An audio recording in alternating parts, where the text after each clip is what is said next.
അല്ലെ?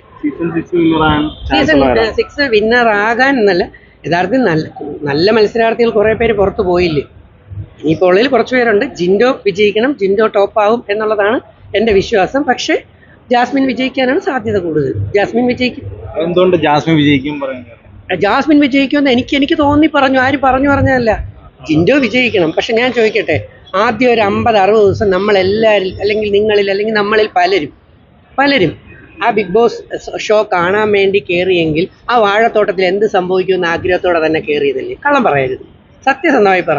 കൂടുതൽ ആൾക്കാരെ ആകർഷിച്ചത് ജിൻഡോയുടെ ആക്ടിവിറ്റി കാണാൻ വേണ്ടിയാണോ, അതോ വാഴത്തോട്ടത്തിലെ കലാപരിപാടികൾ ഇനി അടുത്തത് എന്താവും എന്ന ഉത്കണ്ഠയായി കൊണ്ട് കയറിയതാണോ? സത്യം പറയണം. ഏതവസ്ഥയിലും നമ്മൾ സത്യം പറയാനും സത്യത്തിൽ ജീവിക്കാനും. അപ്പൊ കൂടുതൽ കാശ് കിട്ടിയതും ഇതിന് റേറ്റിംഗ് കൂട്ടിയതും ആളാരാണ്? വാഴത്തോപ്പ്. അതാണ് മിടുക്കൻ. അങ്ങനെ അതായിരിക്കണം. ഏത് മൊമെന്റിലും സത്യം പറയാനും സത്യത്തിൽ ജീവിച്ചാൽ പോയാൽ ലാസ്റ്റിലും. കാരണം സത്യം എപ്പോഴും താന്നേ കിടക്കത്തുള്ളൂ. കള്ളം ഇങ്ങനെ പൊങ്ങിക്കിടക്കും, അല്ലെ? കള്ളം വെള്ളത്തിന്റെ മുകളിലാണ് കിടക്കുന്നത്, സത്യം അടിയില്ല. സത്യം പൊങ്ങി വരുമ്പോൾ ഈ കള്ളം എല്ലാം അപ്രത്യക്ഷമായി പോകും. അപ്പൊ അതുകൊണ്ട് റേറ്റിംഗ് കൂട്ടിയത് സീസൺ 2 എടുക്കാം. എന്റെ സീസൺ എടുത്താൽ കോടാനുകോടി റേറ്റിംഗ് കിട്ടിയത്, അല്ലെങ്കിൽ എമൗണ്ട് കിട്ടിയത്, അല്ലെങ്കിൽ ഭയങ്കര സക്സസ്ഫുള്ള, ലോകം മൊത്തം ജനകീയമായതും വൈറലായതും, അല്ലേ? ഇത്രയേറെ TV എറിഞ്ഞു പൊട്ടിച്ചത്, ഇത്രയും മൊബൈൽ പൊട്ടിച്ചത് ഓർമ്മയില്ലേ? എയർപോർട്ടിൽ സ്വീകരിക്കാനൊക്കെ കൂടി അത്രയും, അല്ലേ? ആ കൊറോണ സമയം. അപ്പൊ അത്രയും റേറ്റിംഗ് ഉണ്ടായിട്ട് പോലും എനിക്ക് പുറത്തു പോവേണ്ടി വന്നു. അത് ബിഗ് ബോസിൻ്റെതായ നിയമവ്യവസ്ഥ, ഞാനത് പാലിക്കുന്നു, അല്ലേ? ഇപ്പൊ ഞാൻ നേരത്തെ പറഞ്ഞതുപോലെ തന്നെ ബിഗ് ബോസിന് ഒരു നിയമവ്യവസ്ഥകളുണ്ട്. അപ്പം ഈ പറയുന്ന വലിയ ആൾക്കാരെ കരുതേക്കുന്ന പരിപാടിയിൽ ഏഷ്യാനെറ്റിൻ്റെയും, ഇനി ഞാൻ നേരത്തെ പറഞ്ഞ അഖിൽമാരുടെ കാര്യം കൂട്ടി ഇത് കൂടെ ചേർത്ത് തന്നെ പറയുന്നു, ഈ അഖിൽമാരാർ അദ്ദേഹം ഉന്നയിച്ച കാര്യം തെറ്റാണെന്ന് തെളിയിക്കേണ്ട ഉത്തരവാദിത്വം ആർക്കുണ്ട്? അല്ല, തെറ്റാണെന്ന് തെളിയിക്കേണ്ട ഉത്തരവാദിത്വം ചാനലിനും ഉണ്ട്, ബിഗ് ബോസ് ഷോയുടെ അധികൃതർക്കും ഉണ്ട്. അത് തെറ്റാണ് തെളിയിക്കേണ്ടത്. അത് രണ്ടുപേരും ഒന്നും ചെയ്യുന്നില്ലെങ്കിൽ ഇനി മേലെ ഈ ഒരു വിഷയത്തിൽ ഞാൻ ചർച്ച ചെയ്യുന്നില്ല. പിന്നെ ബിഗ് ബോസ് വിന്നർ ആയിട്ട് വരണമെന്ന് ഞാൻ ആഗ്രഹിക്കുന്നത് ജിൻഡോ തന്നെയാണ്. കാരണം കഴിഞ്ഞ ദിവസം 10 പേരുള്ളതിൽ ഒരു ചോദ്യം ലാലേട്ടൻ ചോദിച്ചല്ലോ, ഹാർഡ് വർക്ക് ചെയ്തത് ആരാന്ന്. ഞാൻ ഹെവി ഹാർഡ് വർക്ക് ചെയ്യുന്ന ആളാണ്. നിങ്ങളിപ്പോൾ ഒരു സിനിമയുടെ ഒരു ചാൻസ് തന്നാൽ, അല്ലെങ്കിൽ നിങ്ങളൊരു കടയിൽ എനിക്ക് ജോലി തന്നാൽ അവിടെ മാട് പോലെ പണിയെടുക്കുന്ന കൂട്ടത്തിലുള്ള ആളാണ് ഞാൻ. എനിക്ക് ആരും സഹായിച്ച് കയറി വന്നാലും ഞാൻ കഷ്ടപ്പെട്ട് ഹാർഡ് വർക്ക് ചെയ്തിട്ടുണ്ട്. അതുപോലെ കട്ടയ്ക്ക് മാട് പോലെ പണിയെടുത്ത് കയറി വരുന്ന ആളാണ് ജിൻഡോ എന്ന് പറയുന്ന ആൾ. പുള്ളിക്ക് ഇത്തിരി സൗന്ദര്യക്കുറവുണ്ട്, അല്ലെങ്കിൽ പുള്ളി അത്രയും എക്സസൈസ് ഒക്കെ ചെയ്തുകൊണ്ട് ലുക്ക് കാണൂല. പക്ഷെ ലുക്കല്ല, വർക്കാണ് നോക്കേണ്ടത്, അല്ലേ? അവൻ വർക്കിൽ കേമനാണ്. ഹാർഡ് വർക്കർ ആരെന്ന് ചോദിച്ചപ്പോൾ 10-ൽ 7 പേര് 8 പേരും ജിൻഡോയുടെ പേരാണ് പറഞ്ഞത്. അപ്പൊ വിജയിക്കേണ്ട ആളാര് തന്നെയാണ്? ജിൻഡോ തന്നെയാണ്. ഞാൻ ജിൻഡോയ്ക്ക് സപ്പോർട്ടാണ്. പക്ഷേ അൺഎക്സ്പെക്റ്റഡ് എന്ന് പറയുന്ന ഒരു സംഗതിയുണ്ട്. വിന്നർ ജാസ്മിൻ ആളെ സാധ്യതയാണ് കൂടുതൽ. പൈസ കൂടുതൽ കിട്ടിയതും, അല്ലെങ്കിൽ നമ്മളെല്ലാം കയറിയതും റേറ്റിംഗ് കൂട്ടിച്ചതും ആരെന്ന് നോക്കുമ്പോൾ നമുക്ക് ഇവിടെ നോക്കാൻ പറ്റും. അല്ല, ബിഗ് ബോസിന് ഇനി ഞാൻ ഒന്നുകൂടെ പറയാം. ഞാൻ സത്യത്തിന്റെ ധർമ്മത്തിന്റെ പാതയിൽ നിൽക്കുമ്പോൾ ഈ സീസണിൽ ബിഗ് ബോസ് അനീതി ചില കാര്യങ്ങളിൽ പ്രവർത്തിച്ചു എന്നുള്ളത് എനിക്ക് തോന്നിയതും കൂടെ ഞാൻ പറയാം.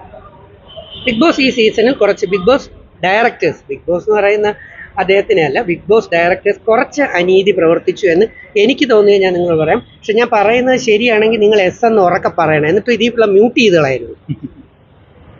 ഞാൻ ചോദിക്കട്ടെ, കഴിഞ്ഞ 5 സീസണുകളിലും അതുപോലെ തന്നെ ഈ സീസണുകളിലെ മറ്റ് മത്സരാർത്ഥികളോടും ഒരു അനീതി ചെയ്തു. എന്താന്ന് ചോദിച്ചാൽ, പുറത്തു നിന്ന് രക്ഷകർത്താക്കൾ കയറി വന്നപ്പോൾ, അവർ വന്ന് കയറിയപ്പോൾ ചില രക്ഷകർത്താക്കളുടെ കയ്യിൽ പാവകളുണ്ടായിരുന്നു. ആ പാവകൾ അതിനകത്ത മത്സരാർത്ഥികളുടെ കയ്യിൽ കൊണ്ട് കൊടുത്തത് തെറ്റ്. കാരണം മറ്റ് മത്സരാർത്ഥികൾക്ക് പിടിച്ചുകൊണ്ട് നടക്കാൻ ഒരു പാവയോ ടെഡി ബെയറോ ഒന്നും ഉണ്ടായില്ല. ശരിയാണോ തെറ്റാണോ? എൻ്റെ സീസണിൽ എല്ലാവർക്കും പാവ കൊടുത്തപ്പോഴാണ് ഞാൻ ചിന്നു എന്ന് പറഞ്ഞൊരു പാവയും പിടിച്ചുകൊണ്ട് അന്ന് നടന്നത്. ഓർമ്മയുണ്ടല്ലോ? അന്ന് എല്ലാവർക്കും പാവ കൊടുത്തു. ഇന്ന് രക്ഷകർത്താക്കൾ കൊണ്ടുകൊടുത്ത ഫുഡ് കൊടുത്തോട്ടെ, കുഴപ്പമില്ല. 2, പുറത്തു നിന്ന് ഒരു രക്ഷകർത്താവുകൾ വന്നപ്പോൾ അകത്ത് കയറിയിട്ട് ഇതിലെ വാഴത്തോപ്പ് മത്സരാർത്ഥികളിലെ ഒരാളുടെ കഴുത്തിൽ കിടന്ന മാലകളെല്ലാം തിരിച്ചു വാങ്ങിച്ചിട്ട് പുറത്തു നിന്ന് കൊണ്ടുവന്ന ഒരു മാല അകത്തുള്ള ആളിന് ഇട്ടുകൊടുത്തപ്പോൾ അത് ഓതിയ മാലയാണോ, കൂടോത്രം ചെയ്ത മാലയാണോ, എനർജി ലെവൽ മാറിയ മാലയാണോ, അത് ആ വ്യക്തിയുടെ കളിയിൽ മാറ്റം വരുത്തുമ്പോൾ മറ്റുള്ള മത്സരാർത്ഥികൾക്ക് സ്വാഭാവികമായിട്ട് എൻ്റെ വീട്ടിൽ നിന്ന് ആരും എനിക്ക് മാല കൊണ്ട് തന്നില്ലല്ലോ എന്നൊരു തോന്നലുണ്ടായാൽ അത് മറ്റ് മത്സരാർത്ഥികളോട് കാണിച്ച അനീതിയാണോ നീതിയാണോ? അനീതിയല്ലേ? പുറത്തുനിന്ന് കൊണ്ടുവന്ന് കൊടുക്കാൻ നിയമമില്ല. അപ്പൊ ഈ സീസണിൽ മാത്രം ഞങ്ങൾക്ക് കിട്ടിയില്ലല്ലോ. കഴിഞ്ഞ സീസണിൽ ഒരു സീസണിൽ ഈ സീസണിലെ മറ്റു മത്സരാർത്ഥികൾ കിട്ടിയില്ലല്ലോ, അല്ലേ?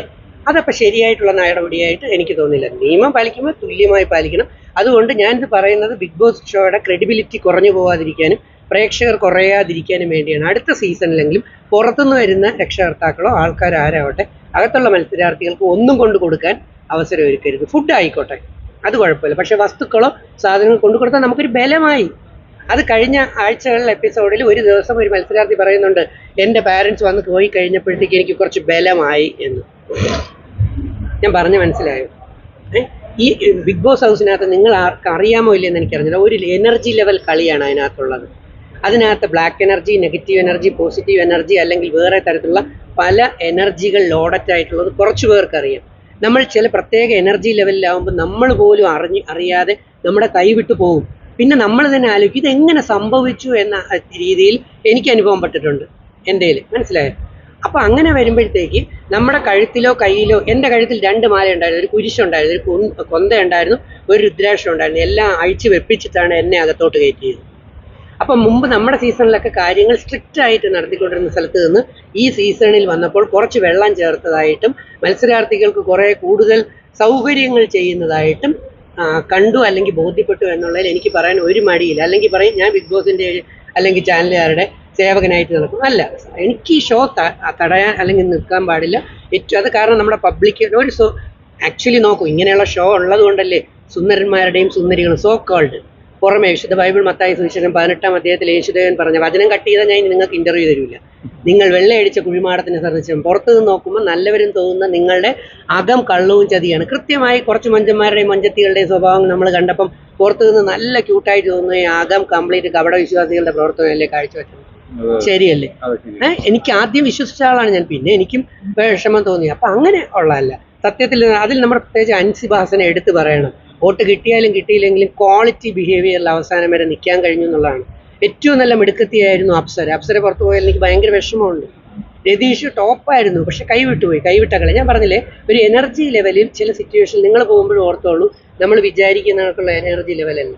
അപ്പം നമ്മൾ അതിൽ പ്രവർത്തിക്കുമ്പോൾ രാവിലെ എണീച്ച് നിന്ന് കണ്ണാടി നോക്കുമ്പോൾ നമ്മുടെ കഴുത്തിൽ ഒരു മാല വീട്ടുകാർ കൊണ്ടുതന്ന, അല്ലെങ്കിൽ എൻ്റെ അത്ര വലിപ്പമുള്ള ഒരു പാവ കൊണ്ടുവരുമ്പോൾ എൻ്റെ കൂടെയുള്ള ഒരാളിനെ പോലെ ഒരു ബലം നമുക്കതുണ്ടാവും. അപ്പം നമ്മുടെ ഒറിജിനൽ കളി നമുക്ക് എന്ത് ചെയ്യാൻ പറ്റത്തില്ല. അപ്പം നമുക്ക് മാസ്ക് ചെയ്യാനുള്ള സാധ്യത കൂടുതലാണ്. സോ മാസ്കിങ് വന്നു കഴിഞ്ഞാൽ ഇതിനകത്ത് ജെന്യൂനിറ്റി ഉണ്ടോ? ഇല്ല. അപ്പം മറ്റുള്ളവരെല്ലാം ഇപ്പം തന്നെ ജിൻഡോ എടുക്ക്, ഇന്നലെ കഴിഞ്ഞ ആ ചാപ്പ കുത്തുന്നതിൽ ജിൻഡോയുടെ കൺട്രോൾ വിട്ടു. കാരണം അവൻ പിടിച്ചു കഴിഞ്ഞപ്പോൾ ജിൻഡോയുടെ ഒറിജിനൽ മസിൽ പവർ, ജിൻഡോ ഇതുവരെയ്ക്ക് ആക്രമണ സ്വഭാവം കാണിച്ചിട്ടില്ല. പക്ഷെ ഇന്നലെ അത് പുറത്തേക്ക് വന്നു. ആ ചാപ്പ കുത്തുന്നത് അത് ഒരു പ്രത്യേക ലെവലിലാണ്. അപ്പോൾ ജിൻഡോയുടെ കഴുത്തിലേക്ക് ഒരു കൊന്തയൊക്കെ കൊണ്ടിട്ട് ഒരു ഇതൊക്കെ കൊടുത്ത്, അല്ലെങ്കിൽ ജിൻഡോയ്ക്ക് ഒരു പാവയൊക്കെ കൊടുത്ത് ജിൻഡോയെ ഒരു മൈൽഡ് ടൈപ്പ് ആക്കി കഴിഞ്ഞാൽ ഒറിജിനൽ കളി പുറത്തു വരും. നിങ്ങൾ കണ്ടു നോക്കുക, വ്യത്യാസം മനസ്സിലാക്കുക. ആദ്യമുള്ള കളികളിലും പിന്നെ വരുന്ന ന്യൂട്രലൈസ് ചെയ്ത കളികളിലും നിങ്ങൾ പോയാലും മനസ്സിലാക്കുക, നീതി തന്നെ ആയിരിക്കണം. അപ്പം 2 കാര്യങ്ങളിൽ നീതി പാലിക്കപ്പെടേണ്ടതുണ്ട്. ഒന്ന്, ഇദ്ദേഹം നേരത്തെ പറഞ്ഞ അദ്ദേഹം മുൻ മത്സരാർത്ഥി. ഇനി ഇപ്പോൾ ഈ പറഞ്ഞ സിനിമാ സംവിധായകൻ്റെ ഒരു കാര്യത്തിലുള്ളത് അവർ കൊണ്ടുവന്ന കേസ് പോലീസ് സ്റ്റേഷനിലേ കൊടുത്തത്. അതുപോലെ ഇവിടെ പരാതിക്കാരുണ്ടെങ്കിൽ എന്ത് ചെയ്യണം? നമ്മുടെ പോലീസിന് നിയമവ്യവസ്ഥയിലും പോയി ചെയ്യണം, അല്ലേ? അതാണ് അതിൻ്റെ ഒരു ജുഡീഷ്യസ് ആയിട്ടുള്ള അവസ്ഥ. അത് ചുമ്മാ പ്രമുഖരെ കരുതേവാറ്റി ഒഴിക്കുക, അല്ലെങ്കിൽ ഒരു ചാനലിന് മൊത്തം അവഹേളിക്കുക, അതൊക്കെയെന്ന് പറയുന്നത് നല്ലൊരു ശീലമാണെന്ന്. അത് ഒരുപാട് ദോഷം ചെയ്യും ഇത് അങ്ങോട്ട് പോകുമ്പോൾ. എന്തായാലും ഏഷ്യാനെറ്റും ബിഗ് ബോസ് ടീമും ഷോ കഴിയുമ്പം ഇതിന് മറുപടി തരുമെന്ന് തന്നെയാണ് ഞാൻ വിശ്വസിക്കുന്നത്. ഇല്ലെങ്കിൽ പിന്നെ ഇതുപോലെയുള്ള ചർച്ചകൾ നമ്മൾ പറയാറില്ല. അതുകൊണ്ട് ഷോ നന്നായി തന്നെ പോകണം, നന്നായി തന്നെ പോകുന്നുണ്ട്. ഈ സീസണിൽ മാത്രം കുറച്ച് ചിലരോട് കുറച്ച് ഫേവറിസം പോലെ. അതുപോലെ സോറി ഏത് സീസണിലാണ് ബിഗ് ബോസിൻ്റെ കൺഫെഷൻ റൂം കിടക്കാനും ഇരിക്കാനും കെട്ടിപ്പിടിക്കാനും പിന്നെ ബിഗ് ബോസിനെ തന്നെ മയക്കി എടുക്കാനുമുള്ള റൂമാക്കി മാറ്റിയത്? ഏത് സീസണിലാണ്? ഞാനും പോയതാണ്. നമുക്ക് ബിഗ് ബോസിൻ്റെ കൺഫെഷൻ റൂമിൽ കയറുമ്പോൾ ഒരു പേടിയാണ്. അതുപോലെ ബിഗ് ബോസ് പറഞ്ഞാൽ ഞങ്ങൾ ഭയങ്കര റെസ്പെക്റ്റോടു കൂടിയാണ് പറഞ്ഞിരുന്നത്. പിന്നെ അത് പല സീസണിൽ വന്നപ്പോൾ മുതലാളിയായി വലിയേട്ടനായി, ഇല്ലേ? വെറുതെ ക്വാളിറ്റി കുറച്ചപ്പം ഓരോ സീസൺ കഴിഞ്ഞ് വരുമ്പോൾ ഇപ്പം ഏറ്റവും ഒന്നാമത്തെ സീസൺ എ ഗ്രേഡ് കൊടുത്താൽ നമ്മൾ B grade, C grade, D grade, E grade എന്ന് പറഞ്ഞ് വരുമ്പം ഈ സീസണിൽ മത്സരാർത്ഥികൾ കുറേ പേർ നല്ലവരായിരുന്നു. പക്ഷേ ഈ സീസൺ അളിച്ചു കളഞ്ഞു, അല്ലെങ്കിൽ വെറുതെ എന്താ പറയുക, ലോ കാറ്റഗറിയിലേക്ക് ഡൗൺ ആക്കിയിട്ട് ഒരുപാട് പ്രേക്ഷകർ കളഞ്ഞിട്ട് പോയ അവസ്ഥയിൽ ക്വാളിറ്റി ഇല്ലാത്ത രീതിയിലാക്കിയത് ഒരു കുറച്ച് മത്സരാർത്ഥികളാണ്. ബാക്കി എല്ലാവരും മികച്ച മത്സരാർത്ഥികളാണ്. അതുകൊണ്ട് ജില്ലപ്പൻ ജയിക്കോ ഇല്ലേ എന്ന് കാണാനിരിക്കുന്നു. കാരണം ഉള്ളതിൽ ഇനിയിപ്പോൾ അതല്ലേ പറയാൻ പറ്റത്തുള്ളൂ. കാരണം 100 ദിവസം എന്നുള്ള കാര്യത്തിൽ അങ്ങനെയാണ് വരുന്നത്. അതുകൊണ്ട് എനിക്ക് ഡൗട്ടുണ്ട്. പക്ഷെ മറ്റേ ആൾ ജയിച്ചാൽ എനിക്ക് പരാതിയൊന്നുമില്ല. കാരണം പണം ആരാണോ നീ എന്നെ കൊണ്ടുപോയി പണിയിപ്പിക്കാൻ കൊണ്ടുപോകുമ്പം നിനക്ക് വേണ്ടി പണി ചെയ്ത് പൈസ ഉണ്ടാക്കി തരുന്ന ആളിനോടൊരു പ്രത്യേക സ്നേഹവും നന്ദി ഉണ്ടെങ്കിൽ തെറ്റു പറയാൻ പറ്റുമോ? വാതുറന്ന് പറയണേ അല്ലേ? ശരിയല്ലേ? പിന്നെ നിങ്ങളവിടെ പോയ പണം ഉണ്ടാക്കി തരുന്നില്ലെങ്കിൽ പിന്നെ കാര്യമില്ല. എന്തായാലും അത് കാത്തിരുന്ന് കാണണം. അതാണ് എൻ്റെ അവസ്ഥ. ഓക്കെ അല്ലേ? ഇനി കുഞ്ഞാടും കുടുംബശ്രീയും കാണാൻ വന്നാണ് എൻ്റെ സുഹൃത്തുക്കളാണ് അതിനകത്ത് അഭിനയിക്കുന്നത്. അതുകൊണ്ടാണ് അതിലേക്ക് ഞാൻ വന്നത്. എൻ്റെ സിനിമ വരുന്നുണ്ട്. അപ്പം ഇത് കഴിഞ്ഞിട്ട് വല്ല ക്വസ്റ്റ്യൻ ഉണ്ടെങ്കിൽ എടുത്തുകൊണ്ട് പോവാം.